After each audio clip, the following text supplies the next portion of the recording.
Morning to all of you my dear student. Cash flow का जो part A का जो वीडियो है वो जो चल ही रहा था, रिकॉर्ड ही हो रहा था, तो उसमें कुछ प्रॉब्लम आ जाने के कारण वो वीडियो अचानक बंद हो गया और वो उस वीडियो में जहां तक पढ़ाए हुए हैं उससे आगे अभी इस वीडियो में हम पढ़ा रहे हैं। यानी कैश फ्लो हम लोग पढ़ रहे थे उसमें, है ना। तो कैश फ्लो बनाने का दो मेथड होता है। पहला मेथड का नाम है डायरेक्ट मेथड और दूसरे मेथड का नाम है इनडायरेक्ट मेथड। यानी cash flow statement accounting standard 3 के अनुसार बनाया जाता है, आप लोग जानते हैं। और कैश फ्लो स्टेटमेंट में क्या होता है, यानी कैश फ्लो स्टेटमेंट में ये होता है कि cash flow statement is that statement which shows cash inflow और cash outflow in a certain period. और cash and cash equivalent, sir cash equivalent में क्या क्या है एग्जांपल में, तो treasury bill, commercial paper, short term investment, marketable security, short term loan, etc. ये सब जितने आइटम है ये सब है कैश एंड कैश इक्विवेलेंट। ये कैश इक्विवेलेंट है, समझ रहे हैं ना। तो आइए हम लोग देखते हैं कैश फ्लो स्टेटमेंट में। तो हम लोग पढ़ रहे थे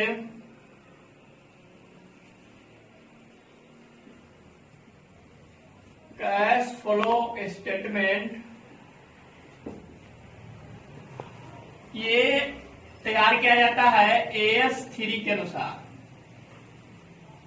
यानी अकाउंटिंग स्टैंडर्ड 3 के अनुसार। और कैश फ्लो बनाने के लिए दो मेथड है।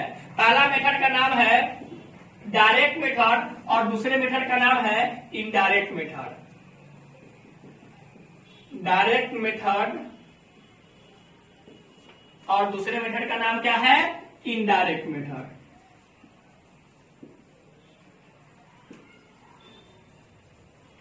और मेथड डायरेक्ट हो या इनडायरेक्ट हो, दोनों में 3 एक्टिविटी जो आपको हम बताए हुए हैं ये आएगा। यानी डायरेक्ट मेथड में भी 3 एक्टिविटी से हम लोग कैश फ्लो को तैयार करते हैं और इनडायरेक्ट मेथड में भी हम 3 एक्टिविटी से कैश फ्लो के तैयार करते हैं। यानी cash flow from operating activity, cash flow from investing activity, cash flow from financing activity.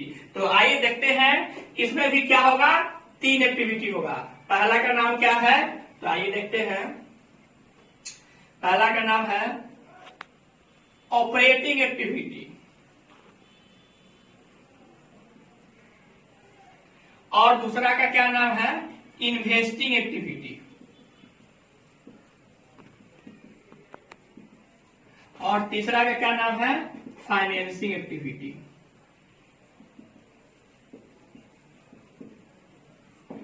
Activity कोई भी हो उसमें इनफ्लो और आउटफ्लो। इनफ्लो मतलब पैसा आया, आउटफ्लो मतलब पैसा गया, अंतः प्रवाह बहिर्प्रवाह। यानी कैश इनफ्लो यानी कैश कहीं से आप के पास आया है और कैश आउटफ्लो यानी कहीं पैसा आपके पास से गया है। तो आइए देखते हैं, एक्टिविटी ऑपरेटिंग एक्टिविटी हो, इन्वेस्टिंग एक्टिविटी हो या फाइनेंस एक्टिविटी हो, एक्टिविटी कोई भी हो उसमें 2 होगा। यानी पैसा आएगा और पैसा जाएगा। यानी क्या होगा, इनफ्लो और दूसरा क्या होगा, आउटफ्लो। या इन्वेस्टिंग एक्टिविटी में क्या होगा, फिर कैश इनफ्लो और कैश आउटफ्लो। इसमें भी होगा इनफ्लो और आउटफ्लो। इसमें भी क्या होगा, इनफ्लो और आउटफ्लो, इनफ्लो और आउटफ्लो। ध्यान देंगे ऑपरेटिंग एक्टिविटी में। ऑपरेटिंग एक्टिविटी क्या होता है, सर ऑपरेटिंग एक्टिविटी वह होता है जो आपका मेन बिजनेस को चलाने के लिए जो भी क्रियाएं की जाती है उसको हम लोग ऑपरेटिंग एक्टिविटी करते हैं। और कहीं आप लंबे समय के लिए पैसा इन्वेस्ट करते हैं लैंड में, बिल्डिंग में, प्लांट में, मशीनरी में, यानी वो काम बार बार नहीं करते हैं तो वो आ जाएगा इन्वेस्टिंग एक्टिविटी में। आप कहीं से लंबे समय के लिए पैसा लेते हैं बिजनेस को चलाने के लिए तो उसको हम लोग क्या बोलेंगे, फाइनेंशियल एक्टिविटी। यहाँ से आप बार बार पैसा नहीं लेते हैं और यहाँ आप बार बार पैसा इन्वेस्ट नहीं कर सकते हैं। और जहां आप बार बार पैसा आपके पास से आता है जाता है ना, तो उसको हम लोग बोलेंगे क्या, ऑपरेटिंग एक्टिविटी, यानी मेन बिजनेस में जो भी क्रियाएं की जाएगी उसको हम लोग बोलेंगे ऑपरेटिंग एक्टिविटी। और अदर से आप कोई काम करते हैं, कहीं पैसा इन्वेस्ट करते हैं तो लोग उसको हम लोग बोलेंगे इन्वेस्टिंग एक्टिविटी। और कहीं से आप पैसा लंबे समय के लिए आप लेते हैं तो उसको बोलेंगे हम लोग फाइनेंस एक्टिविटी। तो आइए हम लोग देखते हैं ऑपरेटिंग एक्टिविटी में क्या एग्जांपल आएगा। तो इनफ्लो मतलब क्या, पैसा जहां से आए। ध्यान देंगे cash flow from operating activity में इनफ्लो के बारे में हम लोग देखेंगे।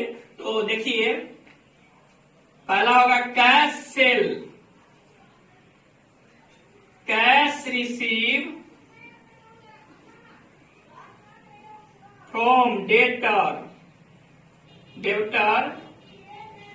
बिल्स रिसीवेबल,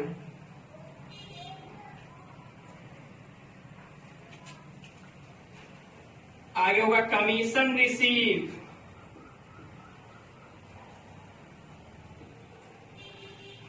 रॉयल्टी,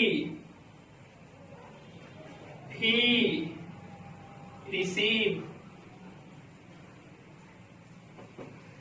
तो ध्यान देंगे ये कैश सेल यानी कैश आप सेल कर रहे हैं, माने सेल करने का, परचेज करने का आपका मेन बिजनेस एक्टिविटी होता है।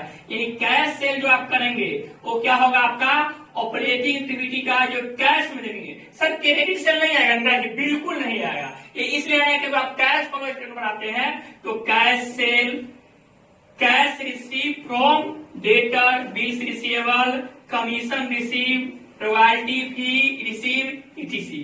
सर आउटफ्लो में क्या होगा, तो ध्यान देंगे आउटफ्लो में क्या होगा, कैश परचेज, दूसरा होगा payment to creditor, bills payable,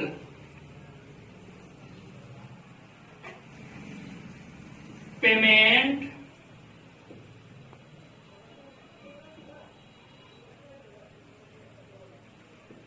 to wages, salary, rent ETC. Income tax paid यानी टैक्स जो आप पेड करते हैं वो भी कहाँ आएगा, तो आ जाएगा ऑपरेटिंग एक्टिविटी में, टैक्स पेड ईटीसी। ये सब ऑपरेटिंग एक्टिविटी है। सर इतना ही होगा, नहीं बहुत सारा होगा। ये आपको एक दो एग्जांपल देकर समझा रहे हैं। यानी ऑपरेटिंग एक्टिविटी वो सारे आइटम आते हैं जो मेन बिजनेस को चलाने में आपका जो यूज हुआ हो उसको हम लोग बोलेंगे ऑपरेटिंग एक्टिविटी। यानी कैश सेल इनफ्लो होगा, क्यों कैश सेल करेंगे, सेल करेंगे तो पैसा आएगा। हम लोग ध्यान में रखेंगे पैसा को। आप बच्चे क्या कर लेते हैं, कैश सेल मतलब गुड्स जा रहा, इसको आउटफ्लो में कर देंगे, नहीं गुड्स को नहीं देखेंगे, कैश को देखेंगे कि कैश आ रहा है या कैश जा रहा है। तो सेल करेंगे तो कैश आएगा, यानी cash cell, cash receive from debtor, bills receivable, commission receive, royalty fee receive etc. और आउटफ्लो में क्या होगा, कैश परचेज, आप कहीं से गुड्स परचेज कर रहे हैं, कैश में गुड्स परचेज कर रहे हैं चलाने के लिए बिजनेस को, तो आपका ये आउटफ्लो होगा। पेमेंट टू क्रेडिटर, कोई आप कहीं से आप उधार गुड्स खरीदे तो उस क्रेडिटर को आप पेमेंट कर रहे हैं, बिल्स रिसीवेबल पर पेमेंट कर रहे हैं, तो ये सब क्या होगा, आउटफ्लो होगा। पेमेंट टू वेजेज, आप मजदूर को मजदूरी दे रहे हैं, है ना, स्टाफ को वेतन सैलरी दे रहे हैं, रेंट दे रहे हैं, टैक्स पेमेंट कर रहे हैं, ये सब क्या होगा, आपका आउटफ्लो होगा। तो आइए आप देखते हैं हम लोग इन्वेस्टिंग एक्टिविटी। इन्वेस्टिंग एक्टिविटी क्या होता है, जहां आप लंबे समय के लिए पैसा ब्लॉक करते हैं, बार बार नहीं करते हैं। यानी बिल्डिंग परचेज करते हैं, लैंड परचेज करते हैं, यहाँ आपका पैसा लंबे समय के लिए ब्लॉक होता है और उस चीज को खरीदेंगे या बेचेंगे, उससे जो पैसा आएगा ये जाएगा। वैसे आइटम जहां लंबे उस आइटम में लंबे समय के लिए पैसा ब्लॉक होता है तो उसको हम लोग इन्वेस्टिंग एक्टिविटी बोलेंगे। यानी बिल्डिंग परचेज, यानी जितने भी नॉन करेंट एसेट है उसको खरीदेंगे या बेचेंगे, उसमें जो पैसा यूज होगा और उससे जो पैसा आएगा वो कहा जाएगा, आपका इन्वेस्टिंग एक्टिविटी में जाएगा। तो आइए देखते हैं इन्वेस्टिंग एक्टिविटी का एग्जाम्पल में देखेंगे, cash purchase of land and building. फिर देखेंगे cash purchase of machinery, plant, goodwill. और देखेंगे interest receive, interest receive, dividend receive,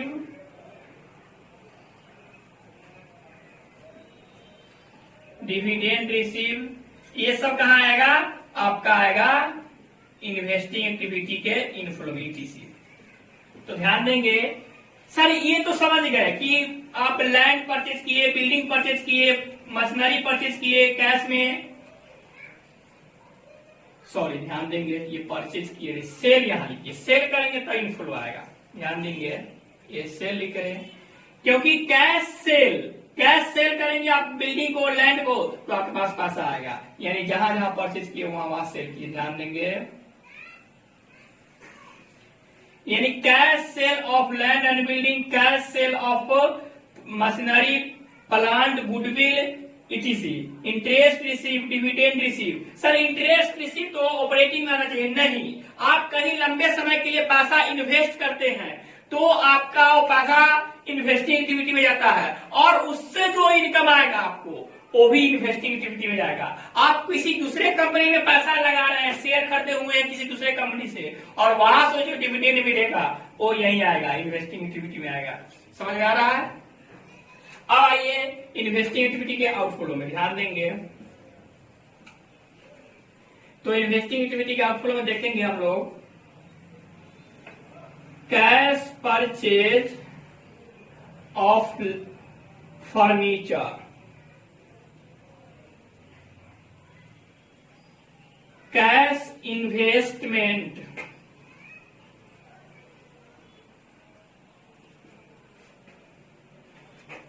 purchase of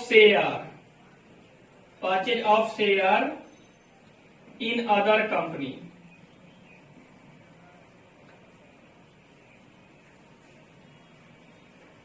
purchase of land,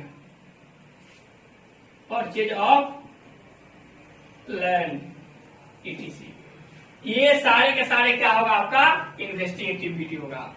यानी इन्वेस्टिंग एक्टिविटी क्या होगा? जो लंबे समय के लिए कहीं आप पैसा ब्लॉक करते हैं, उस आइटम से अगर उसको बेचेंगे तो आपके पास पैसा आएगा। यानी cash cell of land and building, cash cell of machinery, plant, goodwill, furniture, जो भी असेट है आपका, नन करेंट असेट है वो सब। इंटरेस्ट रिसीव, इस दो आइटम को स्टार मार्क कर ले, ये दोनों आइटम आपको बहुत कंफ्यूज करेगा। Interest receive, dividend receive investing के इनफ्लो में होगा। और cash purchase of furniture, cash investment, और उसके बाद क्या है? परचेज ऑफ, सॉरी परचेज ये सेल होगा ना, सेल ऑफ, ठीक है, purchase of share in other company, other company में आप परचेज किए हुए शेयर को, परचेज ऑफ लैंड, ईटीसी। तो प्लीज इसको जल्दी जल्दी उतारिए, आप नोट करें, फिर आपको बताएंगे फाइनेंस एक्टिविटी।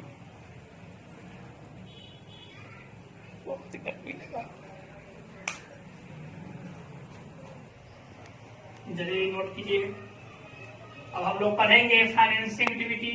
फाइनेंसिंग एक्टिविटी में कौन कौन आइटम आते हैं तो देखेंगे। अभी नोट हो गया? चलिए इरेज करते हैं, यहाँ पे लगा। आइए हम लोग देख रहे हैं फाइनेंशियल एक्टिविटी क्या क्या आता है। यानी फाइनेंशियल एक्टिविटी में कौन सा आइटम को इनफ्लो बोलेंगे और कौन सा आइटम को आउटफ्लो बोलेंगे। तो आइए देखते हैं। Issue of share in cash,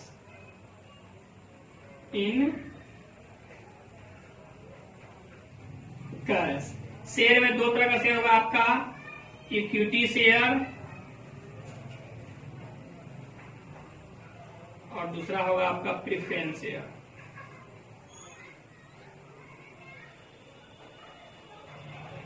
ध्यान देंगे, आप जब शेयर को इशू कर रहे हैं, कंपनी आप चला रहे हैं, शेयर को इशू कर रहे हैं, तो आपका शेयर पब्लिक परचेज करेगा तो आपको पैसा देगा, तो वहां से आप लंबे समय के लिए पैसा ले लेते हैं। तो ये सब जो आइटम होगा, ये सब जो आएगा, ये सब कहाँ आएगा? फाइनेंसिंग एक्टिविटी में आएगा। फिर देखिए issue of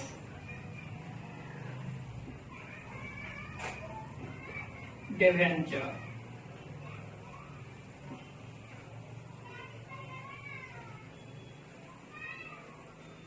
issue of bond, loan taken, long term loan taken, ETC। ये सारे आइटम कहाँ आएंगे? तो फाइनेंसिंग के इनफ्लो में आएंगे। ये सब आइटम से आप लंबे समय के लिए पैसा लेते हैं, इसलिए सब फाइनेंसिंग के इनफ्लो में आता है। अब देखेंगे हम लोग फाइनेंसिंग के आउटफ्लो में क्या क्या आ रहा है। तो आइए देखते हैं फाइनेंसिंग के आउटफ्लो में क्या क्या आएगा। तो redemption of preference share,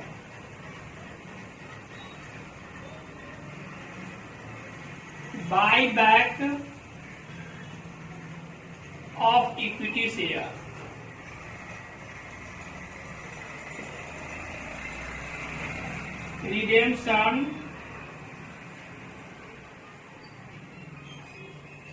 redemption of debenture, redemption of bond, loan, payment of loan, payment of loan, interest paid, उसके बाद डिविडेंड पेड। इस दोनों आइटम पे स्टार मारेंगे, इंटरेस्ट पेड और डिविडेंड पेड। आप इंटरेस्ट पेड को यहाँ क्यों लिखते हैं? कभी कभी यहाँ भी लिखते हैं। जब आपका ऋण लेने का यानी लोन लेने का और देने का आपका बिजनेस हो, मेन बिजनेस वही हो, तो आपका इंटरेस्ट पेड कहाँ आएगा? ऑपरेटिंग एक्टिविटी में आएगा। लेकिन आप लॉन्ग टर्म के लिए आप लोन लिए हुए हैं और उस पर इंटरेस्ट दे रहे हैं, तो ये आ जाएगा फाइनेंसिंग के आउटफ्लो में। आप शेयर पब्लिक में इशू किए हुए हैं, उस पर डिविडेंड दे रहे हैं, वो डिविडेंड तो पेमेंट करेंगे, वो भी आएगा फाइनेंसिंग के आउटफ्लो में। कोई दिक्कत नहीं।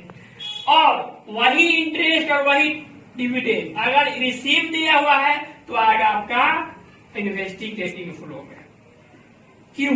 क्योंकि आप किसी दूसरे कंपनी में पैसा लगाए हुए हैं और वहां से वो कंपनी आपको डिविडेंड दे रही है, इंटरेस्ट दे रही है, तो आपके आएगा इन्वेस्टिंग के इनफ्लो में। क्योंकि आप किसी दूसरे कंपनी में पैसा इन्वेस्ट किए हुए हैं और वहां से जो पैसा आ रहा है वो पैसा क्या होगा? आपका इन्वेस्टिंग एक्टिविटी के इनफ्लो में आएगा।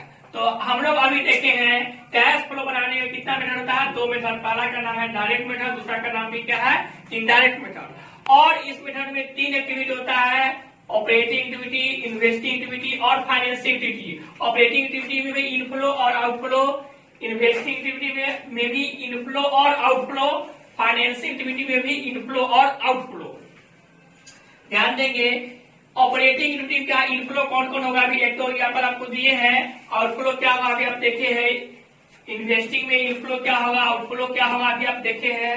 फाइनेंसिंग में इनफ्लो और आउटफ्लो क्या होगा अभी आप देखे हैं। और यही मेथड, यही 3 एक्टिविटी इनडायरेक्ट मेथड में भी यूज होता है। तो फिर सर अंतर कहाँ है? क्यों 2 मेथड बनाया गया? सिर्फ और सिर्फ ऑपरेटिंग एक्टिविटी में चेंजिंग आता है, यानी इन्वेस्टिंग एक्टिविटी और फाइनेंसिंग एक्टिविटी जैसा डायरेक्ट मेथड में बनता है वैसा ही इनडायरेक्ट मेथड में बनता है।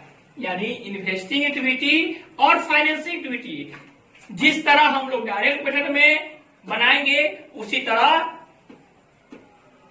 इनडायरेक्ट में भी बनाएंगे, इन्वेस्टिंग और फाइनेंसिंग। लेकिन ऑपरेटिंग में चेंजिंग होता है, इसीलिए 2 मेथड बनाया। सिर्फ और सिर्फ ऑपरेटिंग के कारण 2 मेथड बना।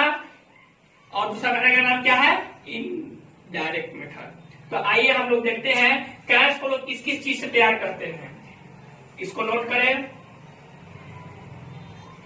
नोट कर लिए होंगे। आइए देखते हैं, इसको इरेज करते हैं।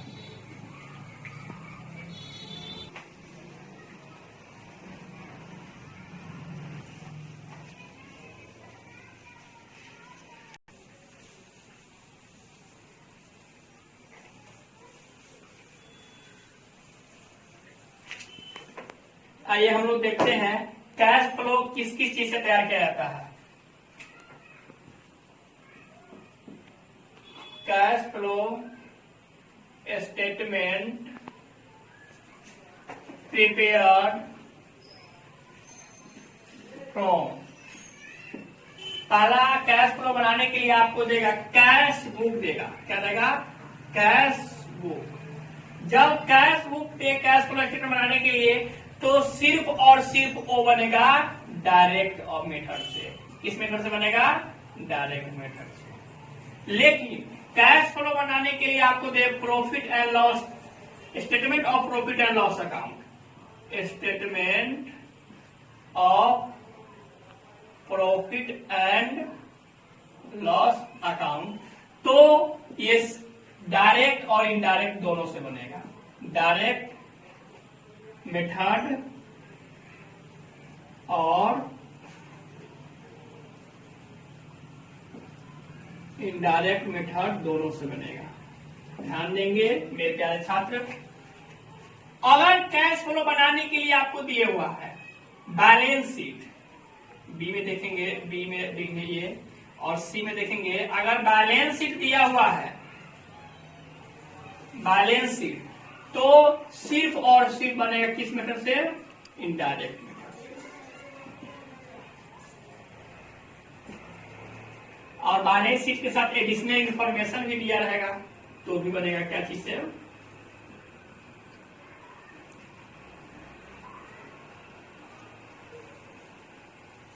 तो भी बनेगा इनडायरेक्ट मेथड से। यानी कैश फ्लो बनाने के लिए आपको 3 चीज दिया रहेगा। पहला कैश बुक, अगर कैश बुक देता है तो सिर्फ और सिर्फ डायरेक्ट मेथड से बनेगा, और statement of profit and loss account दे रहा तो डायरेक्ट और इनडायरेक्ट दोनों में से किसी से भी आप बना सकते हैं। लेकिन बैलेंस शीट और एडिशनल इंफॉर्मेशन दे तो सिर्फ और सिर्फ डायरेक्ट मेथड से बना, सॉरी इनडायरेक्ट मेथड से बना सकते हैं। ठीक है, तो ये आपका कैश फ्लो का थोड़ा इंट्रोडक्शन था। थोड़ा अब देखें कि कैश फ्लो क्या होता है, कैश फ्लो बनाने में कितना मेथड होता है, कितना एक्टिविटी होता है, कैश फ्लो किस किस चीज से हम तैयार कर सकते हैं। अब लिखेंगे लिस्ट ऑफ करेंट लायबिलिटी और करेंट असेट। आइए लिखेंगे लिस्ट ऑफ करेंट असेट। पहले लिखिए असेट। करेंट असेट क्या होता है सर? आप बहुत बच्चे के माइंड में ये भी आता हो करेंट असेट क्या है।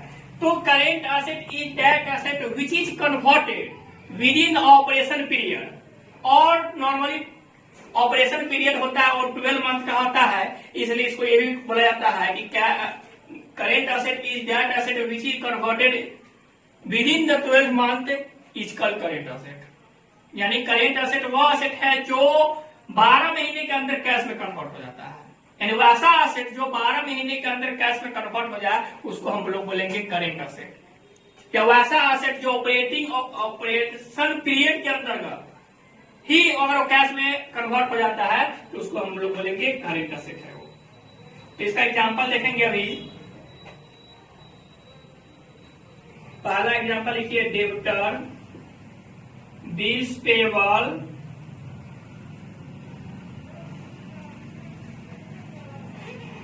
Prepaid salary,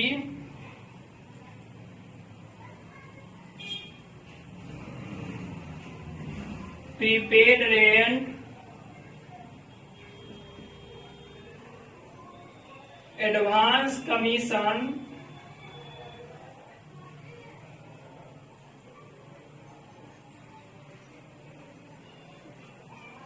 short term investment,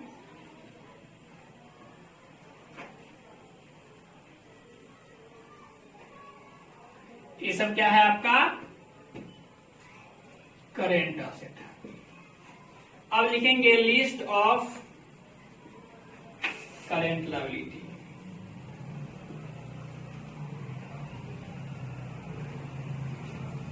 current liability में देखेंगे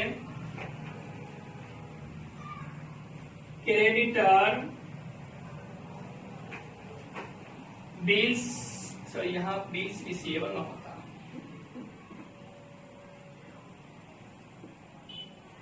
bills payable,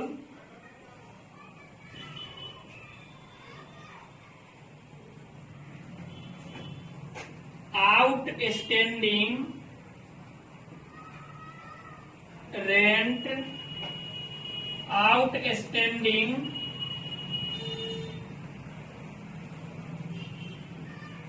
commission, outstanding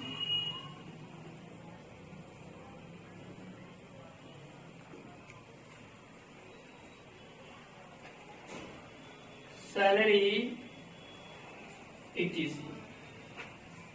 current asset और करेंट लायबिलिटी देखे हैं, क्योंकि ऑपरेटिंग एक्टिविटी से हम बनाएंगे क्वेश्चन को। ऑपरेटिंग एक्टिविटी से जब हम क्वेश्चन को कैश फ्लो स्टेटमेंट हम लोग बनाएंगे तो इसमें करेंट असेट और करेंट लायबिलिटी भी यूज होगा। बहुत बच्चों को करेंट असेट और करेंट लायबिलिटी नहीं पता है, इसलिए हम बता दिए हैं। अच्छा, करेंट असेट क्या होता है? यानी current asset is that asset which is converted with in the 12th month. अगर 12 महीने के अंदर कोई भी असेट कैश में कन्वर्ट हो जाए तो उसको हम लोग बोलेंगे करेंट असेट। वैसा लायबिलिटी जो 12 महीने के अंदर पेमेंट करना पड़ जाए तो उसको हम लोग बोलेंगे current liability. Current liability is that liability which is payable with in और 12 मंथ। ठीक है, अगर 12 मंथ के अंदर में कोई भी लायबिलिटी का पेमेंट करना पड़े तो उसको हम लोग बोलेंगे क्या? Current liability. और आज के लिए इतना ही, फिर मिलेंगे अगले एपिसोड में। अगर ये वीडियो क्लास आपको अच्छा लगा, समझ में आया तो प्लीज लाइक करना ना भूले, कमेंट करें और सब्सक्राइब करें, बेल आइकन को बजाएं और अपने दोस्त को, अपने क्लासमेट को शेयर करें ताकि वो भी पढ़े और वो भी देखे कैश फ्लो स्टेटमेंट, ताकि उनको भी दिक्कत न हो पढ़ने में। तब तक के लिए धन्यवाद।